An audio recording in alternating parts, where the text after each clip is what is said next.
Hello friends, welcome back to my channel.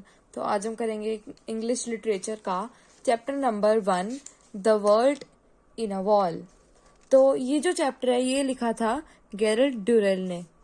चलो अब इसको चैप्टर को शुरू करते हैं। One day I found a fat female scorpion in the wall. एक दिन मैंने एक मोटी सी स्कॉर्पियन को वॉल पर चलते हुए देखा।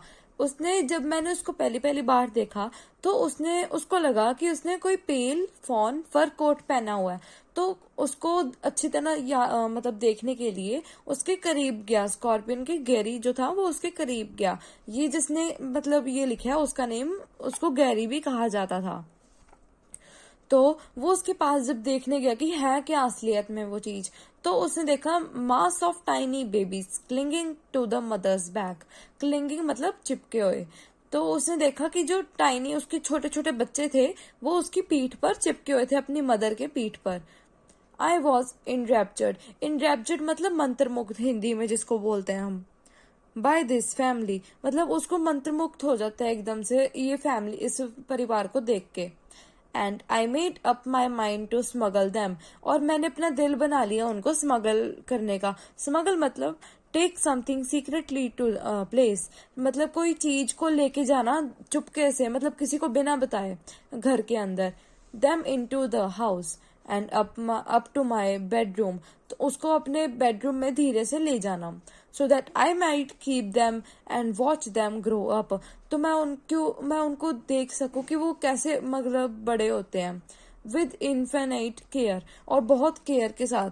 आई मैन्यूवर्ड मतलब होता है मूवमेंट दैट नीड केयर, मतलब धीरे धीरे कोई काम करने को। जैसे रात को अगर कोई उठता है तो पानी लेने के लिए कोई जाता है तो धीरे धीरे जैसे जाते हैं कि कोई चीज पर आवाज ना आए। The mother and family into a match box, उनको फिर उसने धीरे से कोई मैच बॉक्स लिया और वो स्कॉर्पियन को उसके बीच में डाल दिया। And then hurried to the villa, और उसके बाद वो अपने घर के अंदर चला गया भाग के। It was rather unfortunate that just as I entered the door lunch should be served. मतलब वो कहता है कि मैं कितना मतलब कि उसकी बदकिस्मती थी कि जैसे ही वो अंदर गया तो लंच जो था वो सर्व हो रहा था।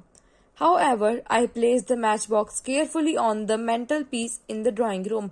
मतलब जैसे तैसे मैंने वो जो मैच बॉक्स था उसको मेंटल पीस पे रख दिया जो कि ड्राइंग रूम में था। मेंटल पीस होता है एक जो फायर प्लेस होती है उसके ऊपर की जगह। So that the scorpion should get plenty of air, क्यों तो फिर उनको जो स्कॉर्पियन थे उनको ज्यादा हवा मिल पाए, तब करके उसने मेंटल पीस के ऊपर उसको प्लेस कर दिया।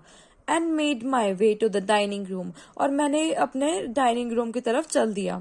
And join the family for the meal, और मैं अपने परिवार के साथ बैठ के खाना खाने लग गया। Dawdling over my food, dawdling मतलब कोई वेस्टिंग टाइम। जैसे अगर हमारे मन नहीं करता जब आगे खाना हो और हमारा ध्यान दूसरी चीज की तरफ हो तो वो होता है dawdling. Feeding Roger surreptitiously under the table, मतलब चुपके से उसको रॉजर जो था वो उसका डॉग था बेसिकली वो। तो उसको ना वो चुपके से उसको खाना खिला रहे थे क्योंकि उसको तो मन नहीं था खाना खाने को, क्योंकि उसको था कि उसके पास जो स्कॉर्पियन है वो उसको अपने रूम में लेके जा सके। I completely forgot about my exciting new captures, और वो एकदम से भूल गया था अपने जो भी उसके न्यू कैप्चर्स थे, जो भी उसने देखा था। At last Larry having finished pick up the match box he had brought, lady जो थी उसकी मदर थी, तो उसने अपना खाना खा के उस मैच बॉक्स को पिकअप किया जो वो गैरी लाया था। Oblivious of my impending Doom, मतलब ऑब्लिवियस होता है नॉट अवेयर, उसको पता ही नहीं था कि वो क्या कर रहे हैं उधर। I watched him interestedly as still taking glibly he open the match box. उनको आई वॉच्ड हिम इंटरेस्टली, मतलब जो वो था जो गैरी था वो उनको ऐसे देख रहा था कि उसको बहुत मजा आ रहा है ये सब देखते हुए। Now I maintain to do this day, तो मैंने मेंटेन किया अपने आप को ये दिन को देखने के लिए। That the female scorpion meant no no harm, कि वो जो फीमेल स्कॉर्पियन थी कि उसको कोई चोट ना लगी हो। She was agitated and a trifle annoyed at being shut up in a matchbox for so long. वो मतलब एक तरह की annoy हो गई थी, मतलब उसको गुस्सा आ रहा था कि वो कितनी देर से एक मैच बॉक्स में बंद है. And so the seized the first opportunity to escape. और वो एक पहली opportunity की वेट कर रही थी कि वो उधर से निकल पाए. She hoisted herself out of the box with the great rapidity. और उसने जैसे ही उसने लैरी ने वो बॉक्स खोला तो वो जल्दी से वो उस बॉक्स से निकल आई. Her babies clinging on desperately and scuttled. Scuttled होता है कि जल्दी जल्दी वो उतर रहे उधर से. On to the back of Larry's hand. और वो जो बेबीज थे उसके वो लेरी के हैंड के पीछे चिपक गए, मतलब ये वाला जो जगह होती है वो चिपक गए थे उधर. They are not quite certain what to do next. उनको उस टाइम पे समझ ही नहीं आया कि आगे क्या करे. She paused, her string curved up at the ready. वो मतलब एक तरह के पॉज हो गए, मतलब रुक गए, कोई हलचल नहीं हुई उधर. Larry feeling the movement of her claws. तो जो लेरी थी उसकी मदर जो थी उसको थोड़ा सा रियलाइज हुआ कि जो स्कॉर्पियन के बच्चे हैं वो मेरे पीछे हाथ पर चल रहे हैं. glanced down to see what it is. और वो नीचे थोड़ी सी झुकी और उसने देखा कि ये क्या हो क्या रहा है हाथ पर उसके. And from that moment things got increasingly confused. और उसी टाइम से ये जो सब एक तरह की हौश पौश हो गई चीजें, मतलब कुछ समझ नहीं आ रहा था किसी को ये हो क्या रहा है. He uttered a roar of fright that made Lucrezia drop a plate and brought Roger out from beneath the table, barking wildly. जो उसके फादर थे उसने मतलब चीख मारी कि वो जो लुग्रेसिया जो थी उसकी जो मेड थी उसने वो जो प्लेट थी उसकी वो गिर गई उसके हाथों से. और जो रॉजर था वो टेबल के नीचे से बाहर आ गया, बार्किंग वाइल्डली. और वो ऐसे भौंक रहा था जैसे मतलब क्या हो क्या गया.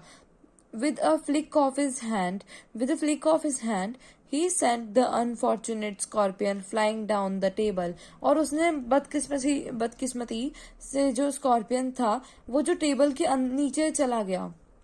And she landed midway between Margot and Leslie, scattering babies like confetti. Confetti मतलब small pieces of coloured paper traditionally thrown on birthdays.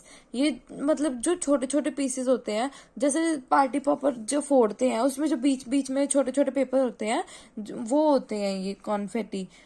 As she thumped on the cloth, जैसे ही वो क्लोथ पर थम्प्ड हुई. Leslie leapt to his feet. जो Leslie थी वो उसके फीट के पास आ गई. ओवरटर्निंग हिज चेयर, अपनी जो चेयर थी वो उसको ओवरटर्न करके. And flicked out desperately with his napkin. और उधर से चला गया और उसको उठा दिया उधर से नैपकिन के साथ. Sending the scorpion rolling across the cloth towards Margot. और उसने क्या किया, उसके ऊपर पहले तो नैपकिन रख के और उसको मार्गो की तरफ भेज दिया. Who promptly let out a scream that any railway engine would have been proud to produce. मतलब जो प्रॉम्प्टली एक चीख मारती इतनी जोर की जैसे कोई रेलवे इंजन की बहुत प्राउड हो यूज करने को, वो वैसे उसने वो कह रहे थे वैसे उसने चीख मारी. Mother completely bewildered by this sudden and rapid change from peace to chaos. मतलब कि वो जो उसकी मदर थी उसको कुछ नहीं समझ आ रहा था. एक तरह की इतनी वो कंफ्यूज हो चुकी थी कि एकदम से जो शांति थी वो एकदम से रोला कैसे पड़ गया उधर उसके घर में. Put on her glasses and peered down the table to see what was causing the pandemonium. मतलब कि वो उसके ग्लासेस उसने पहने, चश्मा उसने पहना और झुक गई नीचे वो नीचे झुक गई कि वो टेबल के नीचे देख पाए कि क्या हलचल हो रही है. पैंडेमोनियम का मतलब होता है हलचल. And at the same moment Margot in a vain attempt to stop the scorpion's advance. और उसी टाइम पे मार्गो जो थी उसने वेन अटेम्प्ट की, उसने कोई इतनी अच्छी कोशिश की कि वो जो स्कॉर्पियन था वो अपने एडवांस से रुक जाए जो भी वो करने जा रहा था. Hurled a glass of water at it. और उसने ग्लास ऑफ पानी का गिलास से उसके ऊपर फेंक दिया उसको, स्कॉर्पियन के ऊपर. The shower missed the animal completely. जो शावर था, वो पानी जो उसने फेंका था, मिस्ड उसके ऊपर, एनिमल के ऊपर बहुत मतलब ज्यादा वो भीग गया था। बट सक्सेसफुली ड्रेंच्ड मदर, मगर वो मदर को ड्रेंच कर गया, मतलब ड्रेंच्ड मतलब भीगना, भीग जाना। Who not being able to stand cold water, तो ठंड के टाइम पे तो कोई भी इतने ठंडे पानी में नहीं खड़ सकता। Promptly lost her breath and sat, मतलब वो एकदम से उसकी सांस चली गई और बैठ गई। Sat gasping at the end of the table, और जो वो टेबल के किनारे पे बैठ गई सांस इतनी जोर जोर की लेते हुए। अनेबल इवन टू प्रोटेस्ट, वो अपने आप को प्रोटेस्ट भी नहीं कर पाई उस टाइम पर। The scorpion had now gone to under Leslie's plate, और उसी टाइम पे वो जो स्कॉर्पियन था वो लेस्ली की प्लेट के नीचे चला गया था। While her baby swarmed wildly all over the table, जैसे कि ये जो उसके बच्चे थे मदर स्कॉर्पियन के, वो टेबल के ऊपर साइड पे चल रहे थे। ये इस पिक में दिखाया हुआ कि वो मदर उसकी कैसे ड्रेंच्ड हो गई थी। रॉजर माइस्टिफ्ड बाय द पैनिक, माइस्टिफ्ड मतलब होते हैं नॉट एबल टू अंडरस्टैंड, मतलब रॉजर एक डॉग था तो उसको कुछ समझ नहीं आ रहा था कि हो क्या रहा है। But determined to do his share, मगर उसको भी कोई करेज, उसका मतलब हिस्सा था कि वो भी अपने परिवार के लिए कुछ करे। Ran round and round the room barking hysterically, मतलब कि behaving wildly and with uncontrolled emotion. वो इधर उधर रूम में घूमने लग गया, मतलब भौंकते भौंकते वो इधर उधर रूम में घूमने लग गया था। It's that silly boy again bellowed Larry, उसने कहा, लैरी ने कहा उच्ची सारी कि ये वही मतलब बदतमीज लड़के का काम है। Look out they are coming screamed Margo, Margo ने कहा देखो देखो वो आ रहे हैं। ऑल वी नीड अब इज अ बुक, हमको एक बुक चाहिए, ये लेस्ली ने कहा था उच्ची, कि हमारे को एक सिर्फ बुक चाहिए जिससे हम इनको मार सके। Don't panic hit em with a book, मतलब घबराओ मत, इनको बुक से मारो। What on earth the matter with you all, क्या चल क्या रहा है। तो विद यू ऑल मतलब इधर सबके साथ क्या हो क्या रहा है। मदर केप्ट इम्प्लोरिंग, मतलब जो उसकी मदर थी वो इम्प्लोरिंग करी जा रही थी, मतलब पूछी जा रही थी बार बार। मोपिंग हर ग्लासेस, अपने जो उसके चश्मे थे उसको बार बार साफ करते हुए। It's is it's that boy, ये वही काम है, उस लड़के का ही काम है। He will kill the lot of us, ये हम सबको किसी दिन मरवाएगा। Look at the table knee deep in scorpions, टेबल पर देखो, नी डीप द स्कॉर्पियंस मतलब अपने गोडे के पास देखो, जो स्कॉर्पियंस थे वो उसके नी के पास घूम रहे थे।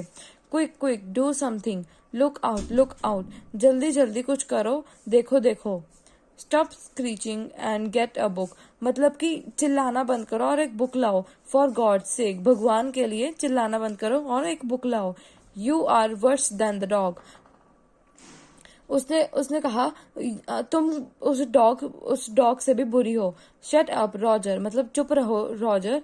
Bye the grace of God I wasn't bitten, मतलब भगवान की कृपा से मैं वो स्कॉर्पियन से बिटन नहीं हो, मतलब उसको काट नहीं पाए वो scorpion. Look out there's another one, देखो एक उधर भी है, जल्दी जल्दी। Oh shut up and get me a book or something, बस अब चुप करो और मेरे को कोई चीज बुक ला के दो या फिर कुछ और। But how did the scorpions get on the table dear, मगर ये जो स्कॉर्पियंस है वो टेबल पर कैसे चढ़ पाए। That silly boy every match box in the house is that trap, मतलब कि वो बदतमीज लड़का, उसने हर मैच मतलब ऐसा, अब उनको ऐसा लग रहा है कि हर कोई मैच बॉक्स में घर के उसको जाल बिछा हुआ है, मौत का जाल बिछा हुआ है। देखो वो हमारी तरफ आ रहे हैं, जल्दी जल्दी कुछ करो। Hit it with your knife, उसको मारो अपने चाकू से, योर नाइफ चाकू से। गो ऑन हिट इट, मतलब जाओ और उसको मारो। Since No one had bothered to explain things to him. मगर किसी को पड़ी नहीं थी कि वो रॉजर को कुछ समझा पाए. Roger was under the mistaken impression that the family was being attacked and that it was his duty to defend them. मतलब रॉजर को उसको गलती लग गई थी कि उसकी फैमिली जो थी वो अटैक्ड हो गई थी किसी से और उसने अपना फर्ज निभाने के लिए उनको बचाना था. As Lucrezia was the only stranger. ये जो उनकी मेट थी वो एक अकेली मतलब वो उसको लगा कि वो अकेली स्ट्रेंजर थी कमरे में. तो he came to the logical conclusion that she must be the responsible party. मतलब कि वो कोई उसको एक अपने आप से कंक्लूजन उससे मतलब अपना आंसर ढूंढ लिया कि वही हो सकती है जिसने हमारे घर मेरी फैमिली पर अटैक किया. So he bit her in the ankle. तो रॉजर ने उसके एडी में काट लिया. This did not help matters very much. वो उसने कुछ ऐसा किया, इसने लुक्रेजिया जो थी उसने कुछ ऐसा किया ही नहीं था तो उससे कोई फर्क नहीं पड़ा. By the time a certain amount of order had been restored, उसी टाइम से कई स्कॉर्पियन जो थे वो रिस्टोर हो गए थे. All the baby scorpions had hidden themselves under various plates and bits of cutlery. जो स्कॉर्पियंस छोटे छोटे बच्चे थे वो हर किसी प्लेट के अंदर या फिर किसी कटलरी के नीचे छुप गए थे. कटलरी होता है जिसमें दाल वगैरह डाली जाती है या फिर जिसमें वो जो चाय की जो कप होता है उसके नीचे जो छोटी सी प्लेट होती है उसको भी कटलरी कहते हैं. Eventually after impatient place on my part. मतलब कि थोड़े से टाइम के बाद backed up by mother, Leslie's suggestion that the whole lot be slaughtered was quashed. Quashed मतलब रुक गया था ये सब. While the family still simmering with rage. मतलब पूरे परिवार वालों को गुस्सा चढ़ रखा था और वो डरे हुए थे अभी भी. Retired to the drawing room. मतलब वो उधर retired in the drawing room. वो थक गए थे और ड्राइंग रूम में बैठ गए थे. I spent half an hour rounding up the babies. मैंने जो गैरी था उसने आधा घंटा लगाया उसके बेबीज को उसकी मदर की बैक पर चिपकाने में. Then I carried them outside on a saucer and with the utmost reluctance. उनको फिर वो धीरे से बाहर लेके गया सॉसर पर और उसको बाहर फेंक दिया. सॉसर एक प्लेट टाइप से होती है. Released them on the garden wall. और उनको गार्डन वॉल पर दोबारा रख दिया. Roger and I went and spent the afternoon on the hillside. Roger और गैरी वो बाहर चले गए थे शाम को हिलसाइड की तरफ. For I felt it would be prudent मतलब सेंसिबल. उसको रियलाइज हुआ उस बात पर कि हाँ मैंने अपने परिवार को किसी मुसीबत में डाल दिया. सिस्टर मतलब rest before seeing them again. तो उसने कहा कि हम अपने परिवार को सिस्टर मतलब थोड़े से रेस्ट दे दें मतलब कि उससे पहले वो अपने उसको गैरी को देखें. तो फ्रेंड्स ये हमारा अब चैप्टर हो चुका है. ये था हमारा chapter 1 the world in a wall. Thank you for watching.